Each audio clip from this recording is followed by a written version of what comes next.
이 시간에는 1623년 3월에 발생했던 인조반정, 그리고 그 인조반정의 강해군을 폐위하고 그 다음에 상당히 인조 반정의 주축 세력이었던 공신들로부터 또 중요한 또 하나의 또 사건이 일어나죠. 바로 그게 이괄의 난입니다. 그 이괄의 난이 우리가 알고 있기에는 반정에 참여했던 공신들 간의 어떤 논곤 횡상, 그러니까 누가 1등 공신이고 누가 2등 공신이냐, 뭐 이런 거에 다툼으로 인해 가지고 불만이 많은 이괄이라는 이제 장군이 바로 이제 장군이라기보다는 문신이었죠. 어떤 난을 일으켜가지고, 상당히 인조의 반정의 어떤 주축 세력이었던 그들로 하여금 커다란 어떤 공포심을 일으키고, 결국은 끝내 다른 왕까지 옹립했던 이러한 인물이 바로 또 이괄이었습니다. 그래서 우리가 알고 있는 논공 행상으로 이괄이라는 이러한 공신이 난을 일으켰는지, 아니면 또 다른 원인, 이유가 있었는지에 대해서 좀 알아보는 시간을 갖도록 하겠습니다. 인조 반정은 1623년 3월에 일어났는데요. 그리고 나서 이후에 이제는 그렇다면 인조 반정이 일어났지만은 인조 반정이 일어나기 바로 전, 인조가 왕이 되기 전까지는 바로 인조가 아닌 다른 사람을 추대를 하기도 했었습니다.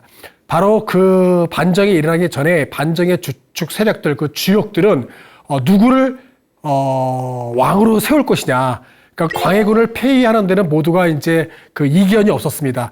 모두 합의를 보고 그들의 광해군의 폭정으로 인해서 이제는 이제 새로운 왕을 옹립하려고 했던 것이었죠. 거기까지는 모두가 합의가 됐기 때문에 문제가 없었습니다. 그런데 그렇다면 과연 누구를 이제 왕으로 세울 것이냐라는 것이 이제 큰 문제가 됐습니다. 그러니까 이 반정이 일어난 것이 아주 오랜 기간 동안 준비를 하고 모의를 하고 하면서 이루어놨던 것이 아니라 거의 약 한 달 전 정도, 그러니까 1623년 한 2월 정도에 이 반정에 참여할 주역들이 확정됐었습니다. 그러니까 그때서부터 이제 누구를 이제 후계 왕위로 이제 삼을 것이냐에 대해서 두 파로 나눠지기 시작했습니다. 그 두 파는 바로 명분파입니다. 그러니까 명분파라고 이야기했을 때는 그의 선조의 아들 중에서 한 명이었던 인성군, 그리고 또 다른 파는 능양군파인데, 능양군은 또 선조의 손자였습니다. 그러니까 학렬이 완전 다르죠. 이렇게 이제 두 파로 나뉘어가지고 누구를 후계 왕위로 세울 것이냐에 따라가지고 서로 이제 어떤 의견 다툼이 있었습니다. 이 선조의 자녀 중에서 최고의 연장자는 인성군이었습니다. 36살이었나요? 그때 당시에 36살로서 후궁에서 이제 소생이었는데, 바로 인성군을 세워야 된다라고 하는 명분파가 있었습니다. 이 명분파는 왜 그랬냐면은 이 선조의 자녀들 중, 그러니까 광해군은 이제 당시 왕이었으니까 선조의 자녀들 중 연장자로서 학렬이 가장 높았고, 그리고 또 이 연정자가 되어야 된다는 것이 당시 또 유교의 어떤 명분이었습니다. 그래서 연장자로 삼음으로써 나중에 어떤 그런 이 선조의 자녀들 중에서, 많은 자녀들 중에서 어떤 이 다툼의 문제가 발생되지 않고요. 이러한 것들을 아주 간단하게 해결하는 것은 바로 가장 나이 많은 연장자가 왕으로 세우는 것이 가장 문제가 없다고 판단했던 것입니다. 그러니까 그때 당시 인성군은 36살이었기 때문에 다른 자녀들은 전부 다 이제 어렸었던 거죠. 그리고 또 능양군파는 능양군은 그러니까 29살이었습니다. 하지만 학렬 중에서는 또 손자뻘이었죠. 그렇기 때문에 이 손자가 되는 경우, 이 능양군이 왕으로 올라서는 경우는 아주 복잡한 문제가 많아지게 됩니다. 우선적으로 자기 삼촌들이 많이 살아 있었고요. 한 7명인가 지금 살아 있었고, 그리고 또 자기의 손자 학렬은 또 수십 명이나 되니까 아주 여러 가지의 문제들을 해결해야 될 것들이 많았습니다. 그렇기 때문에 능양군이 왕으로 옹립되는 것을 명문파는 반대를 했던 것이었죠. 하지만 능양군파들은 이미 광해군을 폐위하고 새로운 왕으로 세우는 것에서 이 능양군은 이미 아주 수많은 재산들을 내놨습니다. 그래서 거서 자금으로 많이 내놨고, 또 이 반정에 어떤 깊이 참여를 해가지고 주도를 하고 있었습니다. 그러니까 인성군과 능양군은 반정에 참여하는 거에 있어서도 상당히 격차가 많이 벌어져 있었죠. 인성군은 그냥 추대만 되는 그런 사람이었고, 능양군은 반정에 참여하고 있는 많은 이런 사람들이 그리고 능양군을 추대하고, 능양군은 거기에 거의 주도자, 주모자급의 어떤 그런 인물로서 있었기 때문입니다. 우선 이 선조의 자녀들을 한번 이 가계를 한번 좀 볼 것 같으면요.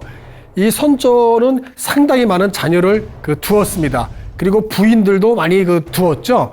그래서 우리가 잘 알다시피 영창대군, 대군으로서 그 다음 세자로 이제 착봉이 됐던 것이었죠. 그리고 나서 후궁들에게서 많은 자식들이 났습니다. 우리가 알고 있는 광해군도 후궁의 소생이었고요. 그리고 또 우리가 인조 반정이 일어나가지고 인주가 됐던 임금은 바로 이 안빈 김씨에서 이제 그의 자식 중에서 한 명이었던 원종, 당시에 정원군입니다. 정원군의 아들이 이제 인주가 되는 것이었죠. 그러니까 바로 우리가 방금 얘기했던 인성군이라는 사람도 이 광해군과 영창대군과 임해군, 광해군 이런 사람들과 같은 학렬에 있었던 사람들이었습니다. 그리고 나중에 다시 또 나오겠지만은 이제 온빈 한씨의 소생으로 흥안군이 또 있었습니다. 흥안군은 왕으로까지 옹립이 됐던 인물이었죠. 그러니까 그런 인주의 입장에서는 바로 삼촌들이 우연히 아주 7분이나 있었습니다. 그러니까 이 선조는 거의 영창대군과 합쳐가지고 한 14명의 자식들이 있었습니다. 그렇게 자식들이 한 14명의 아들들이 있었는데, 그 중에서 인조가 이제 반정을 했을 당시에는 7명 정도가 생존하고 있었습니다. 그러니까 상당히 이 인조의 입장에서는 부담스러운 삼촌들이 7명이나 광해군을 빼고도 7명이나 있었던 것이었죠. 그렇기 때문에 이러한 가계의 입장에서 명분파들은 바로 이 정빈 김씨의 첫 번째 아들 인성군, 그리고 모든 아들 중에서 최고의 연장자였던 인성군을 왕으로 옹립을 시키려고 했던 것이었습니다. 자, 이러한 어떤 선조의 자식들 간에 있어가지고 여러 많은 자녀들을 두고 또 아들들이 이렇게 많았기 때문에, 이렇게 이제 누가 어떤 그런 왕이 됐을 때 상당히 이 복잡한 이러한 이제 이 왕실 종친들이 이제 만들어지게 되겠죠. 자, 인성군파와 능양군파는 이제 반정이 일어나기 전부터 상당히 어떤 그런 이제 대립을 하게 됩니다.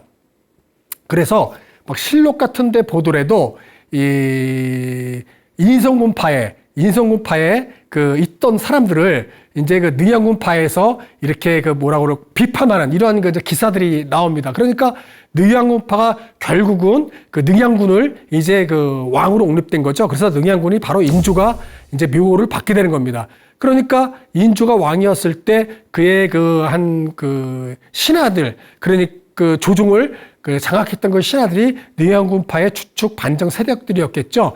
자, 그들이 인성군파들을 이제 비판하는 그러한 기사들이 나오는 것이죠. 그래서 인성군파들은 들은 거기에 주축이었던 뭐 김원양, 뭐 그리고 또 그 안에 또 이괄도 뭐 이러한 사람들을 이제는 그 비판하면서 어떤 뭐라고 그럴까요? 공신의 다툼이라고 그럴까요? 같이 인조 반정을 일으켰지만 결국은 반정 후에는 파는 인성군을 지지했고 그 능양군파에서는 능양군을 지지했기 때문에 어떤 공적인 그런 그 농공 행상들에 대한 다툼이 그 기사들에서 그 나와 있기도 합니다.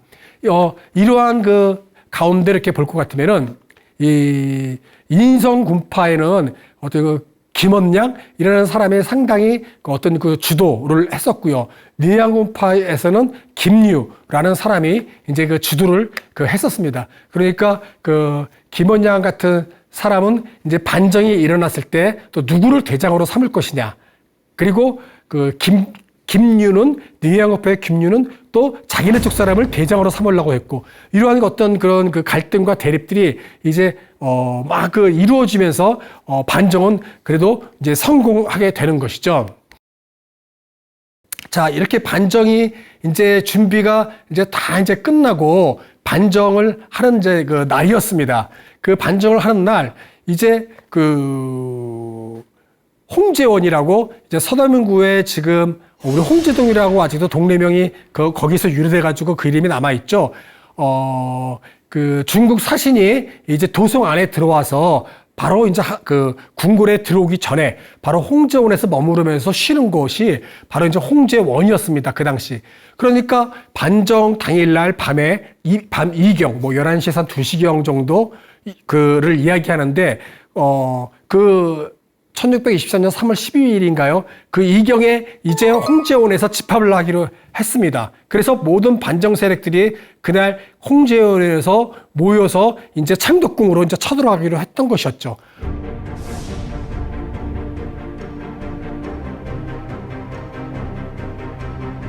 그런데 반정 당일 날 밤에 대장도 나타나지 않았고 이런 주력군도 나타나지 않았던 겁니다. 이거 군 병력도 모이지 않고 대장도 그날 홍제원에 모이질 않았던 것이었죠.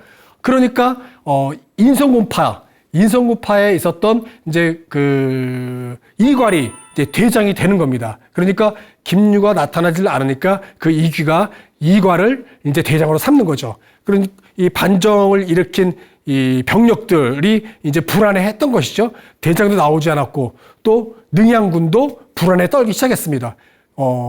능양군도 불안하고 병사들도 불안해하고 하기 때문에 그것을 안정시키기 위해서 급하게 바로 이괄을 대장으로 임명했던 것이었죠. 그런데 이미 이 김유가 오지 않았던 이유는 이 반정의 영모가 이 반란하려는 이 사실이 이미 노출이 됐습니다. 그래가지고 이게 고변이 들어갔기 때문에 모든 게 다 알려지게 됐던 것이에요. 그러니까 겁이 나서 그 김유 대장은 이제 자포자기하고 의군부에 잡혀갈 그 각오로 그냥 포기하고 있었나 봅니다. 그러니까 그 부하들이 이미 반정을 일으키려고 다 이제 그 약속돼 있었고 일으켜야 되는데 여기서 포기해서 모두가 그냥 그 죽는 것보다는 그래도 반정에 참여해서 난을 일으키는 것이 낫다고 이제 그 대장에게 이제 계속해서 설득을 시키는 것이죠. 그러니까 김유가 다시 마음이 바뀌어가지고 다시 이제 이 부대를 끌고 이제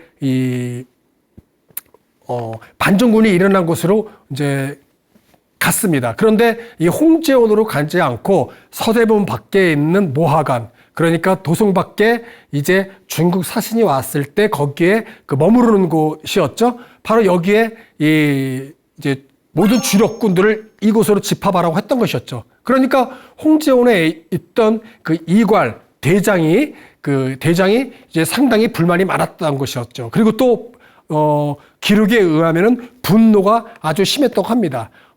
대장이 바뀌었고 자기는 고변이 으로 인해서 이 반정이 드러나니까 무서워서 나오지 않았고 여기에 나와 있던 사람들은 이미 다시 기세를 잡고 이제 쳐들어갈 준비를 하고 있는데 전 대장이 나타나가지고 이제 모하관으로 모이라고 그러니까 이제 이괄의 입장에서는 상당히 분노했던 것입니다.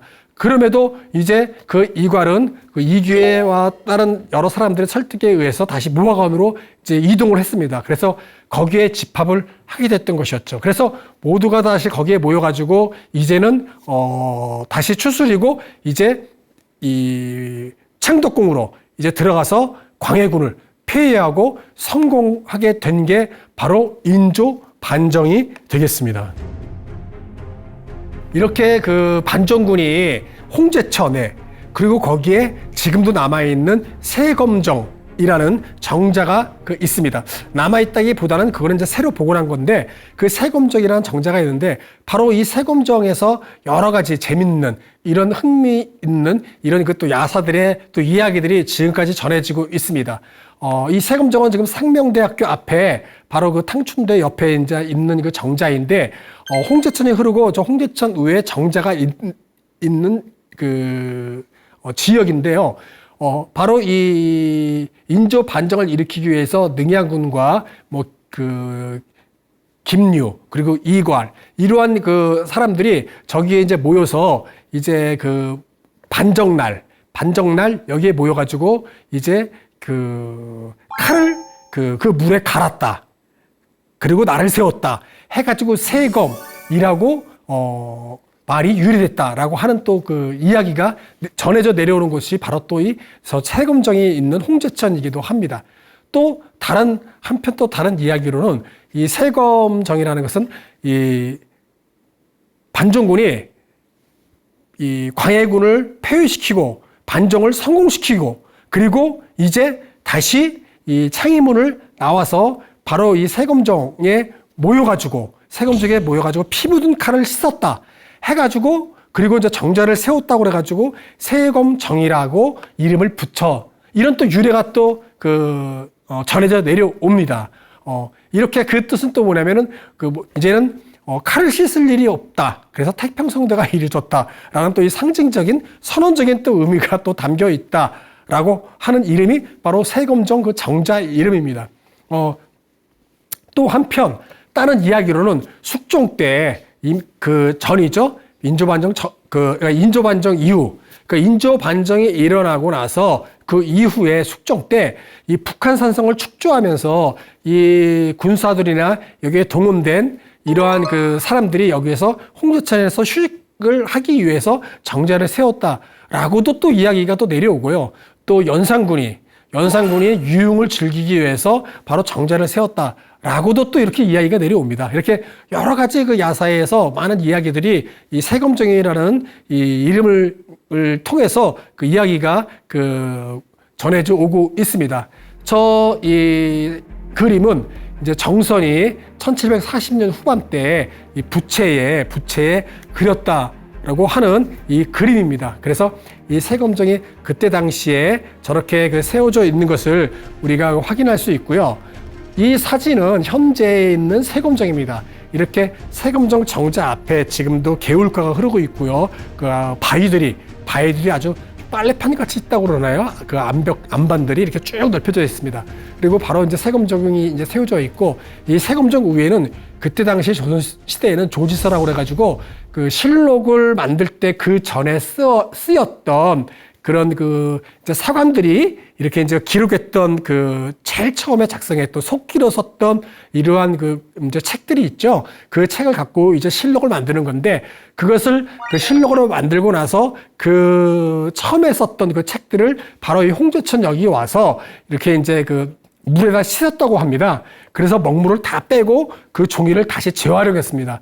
그러한 관청이 조지서가 바로 또 이 세검정 윗부분에 있었습니다. 그래서 이 암벽 바위에 퍽퍼짐한 데 이렇게 이제 햇빛이 말렸던 곳으로 또 유용했던 곳이 바로 이 홍제천이기도 합니다. 이 정자는 1941년인가요? 그때 좀 화재가 나고 1976년도에 다시 세워졌습니다. 그래서 지금은 이제 세검정 터라는 이름으로 이렇게 현재 그 이름을 갖고 있습니다. 자, 반정이 이제 성공하고 나서 아주 불만이 이제 참여했던 이런 공신들로 사이에서 이제 농공 행상이 이제 이루어지는 거죠. 이제 공이 많은 사람은 높은 벼슬을 받게 되고, 또 이제 1등 공신으로 책봉도 되고, 이러한 이제 상과 벌이 이제 주는 그러한 것들이 이제 남게 되는 거죠. 바로 그렇게 이제 그 반정 성공 후에 이렇게 이제 불만들이 고조됐던 그 인물들 중에서 이제 이괄과 흥한군인데요. 이괄 같은 경우는 사실은 그 뭐라고 그럴까요? 이 적극적으로 그리고 깊이 그렇게 참여를 했던 그러한 인물은 아니었던 것 같습니다. 단지 대장으로 추대됐다가 바로 몇 시간 만에 다시 김유가 그 대장이 됐던 것이었고요. 이괄은 그때 당시에 이제 상당히 변방에 있다가 이제 참여를 이제 하게 이제 됐던 그 사람이었습니다. 그리고 흥한군은 아까 선조의 계보에서 봤다시피 후궁 중에서도 상당히 멀리 나중에 있는 후궁에 이제 몸에서 태어났고 나이는 능양군과 서로 비슷했다고 합니다. 그러니까 흥한군은 능양군도 자기가 이 많은 거서 자금을 내서 병력들을 모으고 이제 했던 것을 보고서 그렇게 해서 반정이 성공한 걸 보고 자신도 이렇게 한 2,000명 정도의 병력만 있으면 자기도 이렇게 이제 포섭을 잘해가지고 거사 자금을 많이 되면 충분히 자기도 왕이 될 수 있을 거라고 생각을 했었던 것 같습니다.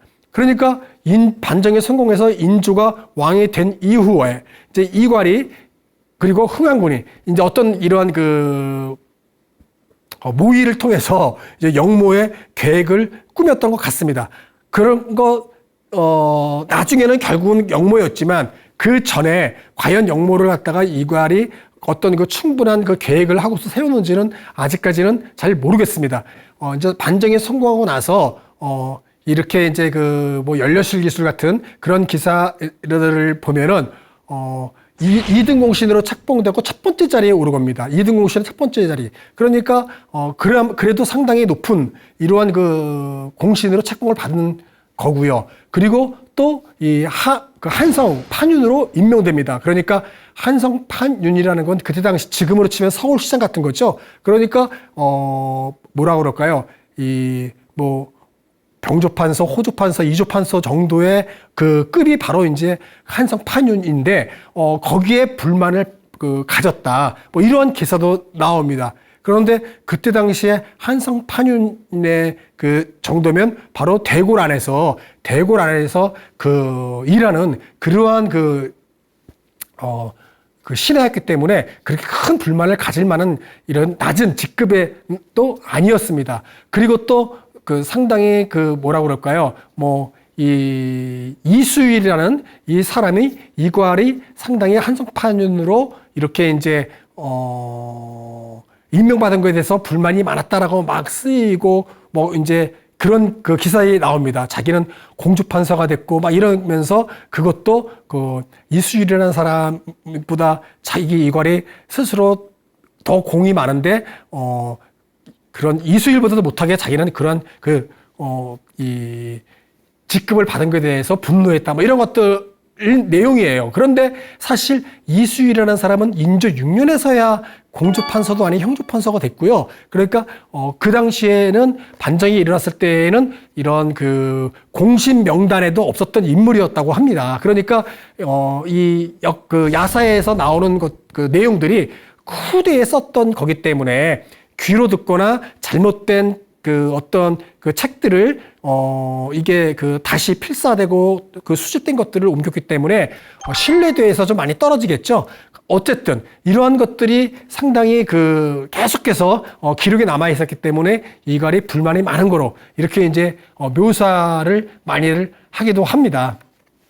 그리고 흥한구 같은 경우도 자기보다 능력면에 있어서 뭔가 아닌 것 같은 조카가 왕이 됐기 때문에 불만도 많았고 자기도 이 능양군처럼 인조처럼 무언가 그런 음모를 잘 꾸리면 자기도 왕이 될 수 있을 거라는 생각을 했었던 것 같습니다. 그래서 상당히 어쨌든 불만이 많았었다고 하네요. 또한 이괄 같은 경우는 이 한성판으로 되고 나서 다시 또 이제 그 자기가 그 반려를 사직을 하려고 하죠. 그래서 결국은 그 함경도인가요? 그 평안도인가요? 거기에 이제 부원수로 또 이제 가게 됩니다. 그 부원수로 가게 될 때도 상당히 자기가 그 좌천돼가지고 가는 거에 대해서 불만이 많았다라고도 또 이제 기록에 많이 남아 있습니다. 그러면서 그 같이 반정에 참여했던 사람들과 신하들과 이렇게 이제 불만을 토로하고 이러한 이야기들도 많이 남아 있는 거죠. 하지만 그렇게 그런데 부원수로 가거나 이렇게 병마절도사로 가거나 이렇게 변방에 가는 이러한 사람들은 상당히 많은 병력들을 이제 갖고 있습니다. 그렇기 때문에 인조가 이렇게 불신하는 사람이었다면 그렇게 많은 병력을 갖게 하는 그 직위를 주지를 않습니다. 근데 인조는 상당히 이거를 신뢰했기 때문에 그렇게 또 이 중요한 이 변방의 자리에 중요한 직책을 이제 갖게 했던 것도 인조는 상당히 이거를 신뢰했던 하나의 그러한 또 반증으로 또 우리가 알 수가 있습니다. 자, 결국은 흥한군이 이제 역모를 일으키게 됩니다. 그러니까 이 흥한군이 어떤 자신도 조카가 왕이 되는데 삼촌이 나도 왕이 될 수 있다라고 이제 생각을 했던 것 같습니다. 그래서 흥한군은 이제 몰래 거사 자금을 마련해가지고 이제 자기 세력들을 모으기 시작하는 거죠. 그런데 그러한 것들이 쉽게 모여지게 됐던 이유는 광해군이 약 15년 동안, 그러니까 광해군 15년에 이 광해군이 이제 폐위된 건데 광해군 15년 동안 있으면서 거기에 주요 요직에 있던 사람들 그리고 그들의 친척들이 인조반정을 통해서 상당히 많이 이제 죽는 거죠. 많은 인원이 죽게 되고 유배가고 하니까 그 친척들이 얼마나 많은 불만, 불평 그런 세력들이 많았겠습니까? 그러니까 그들을 포섭하기가 쉬웠습니다. 그러니까 그런 사람들을 이제 강경했던 그런 이제 온건파 또 북파 막 이러한 사람들을 이제 모집을 해가지고 이제 자기의 세력권 안에 두었던 거죠. 그래서 이제 역모를 이제 계획하고 준비했던 것입니다. 하지만은 이러한 역모가 아주 쉽게 그리고 이루어질 수가 없었죠. 상당히 반정이 일어났던 바로 그 다음 해이기 때문에 많은 김기, 김원양 이러한 사람들이 많은 첩자들을 이제 쫙 깔아놔가지고 모든 첩보들이 들어왔습니다. 그러니까 바로 발각이 됐고 바로 알게 됐습니다. 그래서 이러한 것들의 내용들이 이제 조정에서 인조에게 막 보고를 하고 막 하지만은 이 조정에서는 믿지를 않았습니다. 조정에서 이제 주로 인성우파를 밀었던 명우파들은 잘 믿지를 않았고요. 또한 인조도 믿지를 않았습니다. 이제 그렇게 아마 믿고 싶지 않았던 거였겠죠. 왜냐면은 자기 삼촌이 바로 자기를 몰아내고 왕으로 하려고 했던 것을 만약에 사실이라면 이걸 가만히 두고 있을 수가 없었던 것이었죠. 왜냐면은 광해군도 자기의 배다른 삼촌이었지만은 그 삼촌이 어떤 명나라와의 의리를 배신하고 그리고 영창대군을 죽이고 또 영창대군의 비었던 왕비를 선조의 왕비를 서궁에 덕수궁에 가두고 이러한 이런 패륜적인 행동들을 명분으로 해가지고 반정을 일으킨 건데 인조가 자기 삼촌들을 그렇게 또 죽일 수가 없었던 것이었죠. 왜냐하면 7명이라는 삼촌이 있었고 자기와 학렬이 같은 또 이런 사촌 형제들이 상당히 많았는데 그들을 다 죽이고 유배시키고 보내야 되는데 그러한 또 끔찍한 살인을 저지를 수 있는 싶지 않았던 겁니다. 왜냐하면 광해군과 다시 똑같은 입장이 될 수 있었기 때문이죠. 그래서 믿고 싶지 않고 흥한군을 이제 그대로 이제 뭐라 그럴까요? 알고 있었지만은 죽이지 않고 그대로 이제 살려두고 이제 있게 되는 거죠. 이렇게 이제 인조는 상당히 자기도 어떠한 자기 삼촌에 의해서 이제 궁지에 몰리는 이러한 상태가 이제 됐던 것입니다. 자, 이괄이 이제 그 평안북도 영변인가요? 이제 그쪽에서 이제 그 병마절도서로 그 있었나요?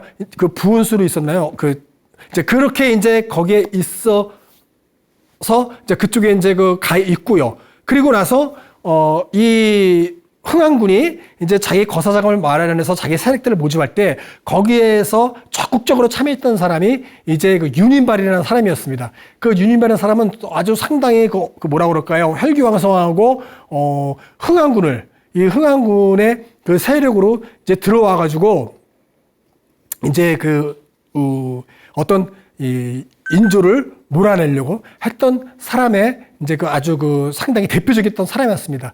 처음에 그 이제 그 윤인발은 이렇게 인성군한테 가가지고 인성군이 가장 최고의 연장자이기 때문에 명분이 있었기 때문에 이 사람을 국왕으로 만들려고 했었나 봅니다. 그래서 찾아가지고 얘기했더니 이 사람은 상당히 소극적이었고 가만히 앉아가지고 반정에 수긍되면 국왕이 되는 거고 아니면은 몰랐던 사람으로서 하려고 했던 아주 소심한 그러한 모습을 보고서 이제 흥안군에게 적극적으로 국왕으로 만들려고 했던 사람이 바로 이제 그 윤인발이었던 그 사람이었습니다.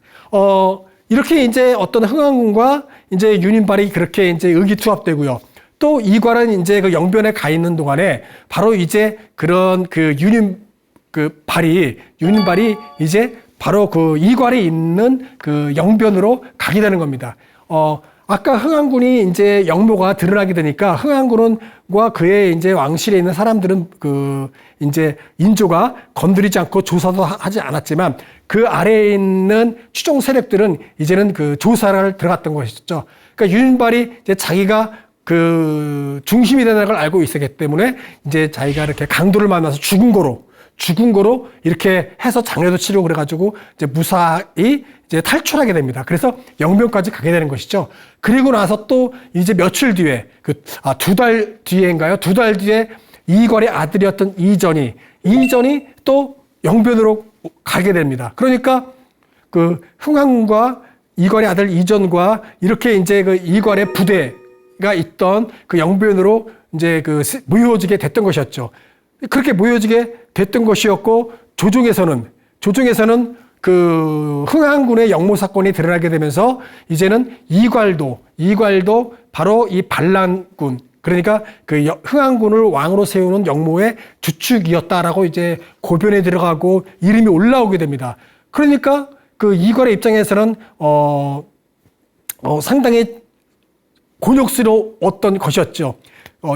이게 이제 역사적 사실인지 아닌지는 아직까지도 밝혀지지는 않았지만 어쨌든 흥안군과 이괄의 아들이었던 이전은 이제 그 딸은 바로 그런 그 흥안군을 국왕으로 만들려고 했었던 것 같습니다. 그런데 이제 어쨌든 간에 그 이괄에 있는 영변으로 모두가 이제 모이게 됐던 것이었죠. 그러니까 조정에서는 의금부도사를 이제 그 이괄에 있는 영변으로 보내가지고 이제는 그 이괄을 잡아오라고 이제 그 했던 것이었죠. 그래서 그 이괄이 이제 그 자기의 부하들과 이거에 대해서 이제 그 의논을 하면서 이제는 바로 이괄의 반란이 일어나기 직전에까지 이르게 됐던 것입니다. 이렇게 이제 그날 이제 그 어떤 그 상황을 좀 볼 것 같으면은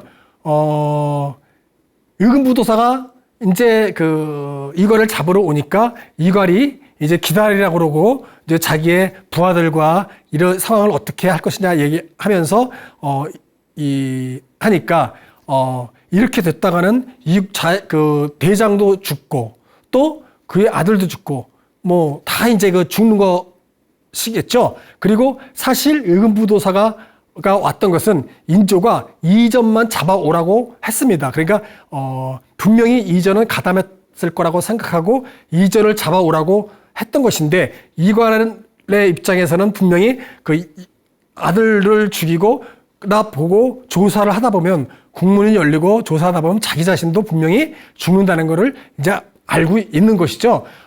그렇기 때문에 이 상황을 타개하기 위해서는 방법은 이 반란밖에 없던 것이었습니다. 그래서 이 부하들이 동조하고 또 한편으로는 부하들을 협박해가지고 바로 이 의금부도사를 이제 그 자리에서 이제 죽이게 되는 겁니다. 그래서 죽이고 결국 남은 거는 이제 그 우리가 잘 알고 있는 이괄의 난이 일어나게 되는 것이죠. 그래서 이괄의 어떤 그런 바로 그 상황, 그러니까 그 전부터 그의 아들 이정과 그리고 이 윤인발이 그 이괄에 있던 영변으로 가가지고 어떠한 그 준비 작업을 했을 수 있었겠지만은 처음부터 한양에 있어서부터 이렇게 준비된 그러한 어떤 그 반란은 아니었던 것 같습니다. 왜냐하면 이괄은 바로 영변으로 가기 전까지만 해도 어떠한 그런 그 논공 행상에 대한 불만은 갔을지언정 바로 변방에 갈 때도 자기는 목숨 바쳐 충성을 다하겠다고 이렇게 충정을 바치는 이러한 그 말들을 했던 그 기록들이 여러 남아 있습니다. 그러니까 뭐라고 그럴까요?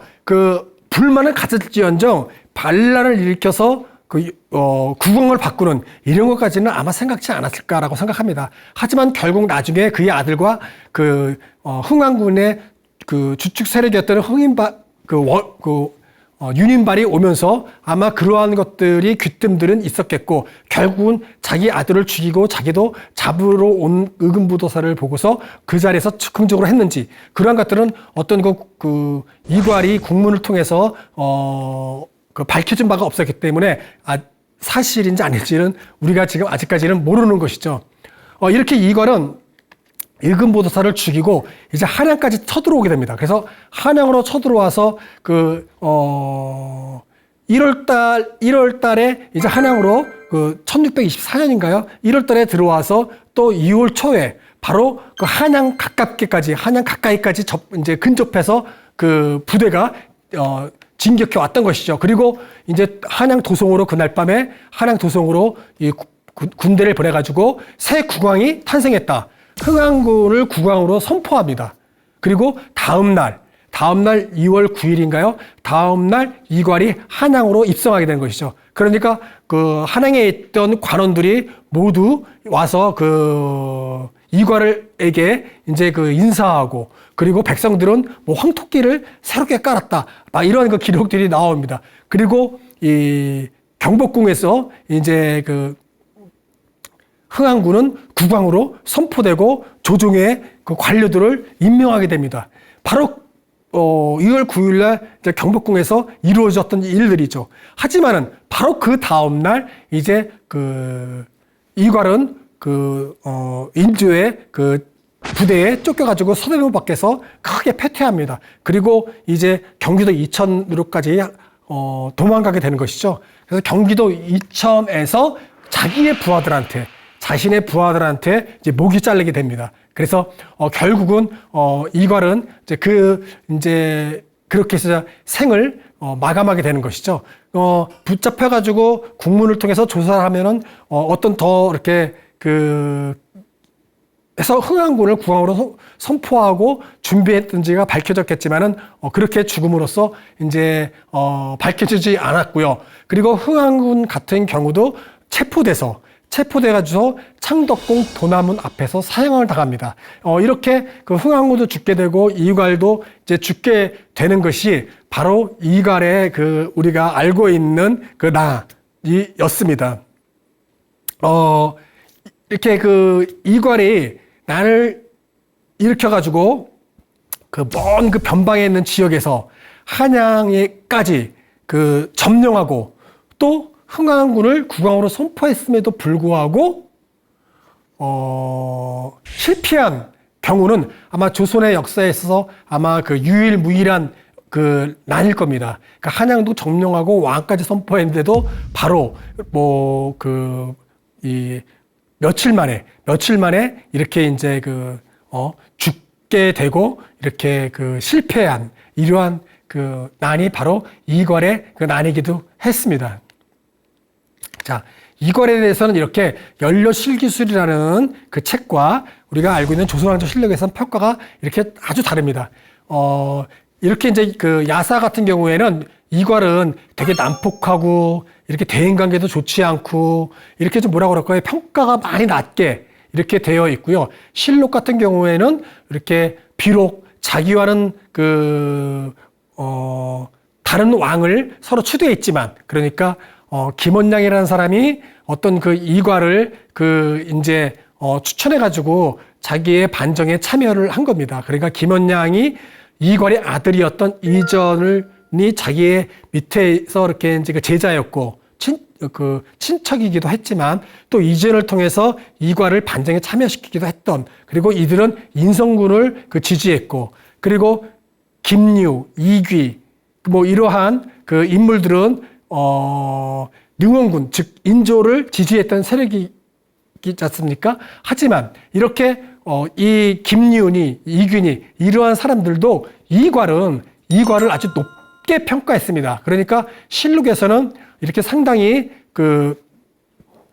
이괄을 높게 평가했고 인정해줬고 또 공이 상당히 높다라는 걸 해줬습니다. 하지만 연료시계실록 같은 경우에는 상당히 나중에 썼던 책이기 때문에 어떤 인조의 이러한 반정을 성공시킨 공신들이 조선 후기까지 약 300년이 그들이 대대로 이제 정권을 장악했기 때문에 어떤 그러한 것들의 어떤 배경 속에서 후대에 있었기 때문에 바로 이괄에 나는 상당히 낮게 평가하고 반란으로서 했기 때문에 거기에 주요 인물이었던 이괄에 대해서 상당히 점수를 낮게 줬던 인물이 바로 또 이괄이었고, 우리가 그래서 어떤 농공 행상으로서 난을 일으킬 것 같은 이렇게 우리가 알고 있는 인물이 바로 이괄이기도 합니다. 네, 이것으로써 이괄의 난을 다시 재조명하고 재평가해봤던 그 시간을 가졌습니다. 네, 강의 마치도록 하겠습니다.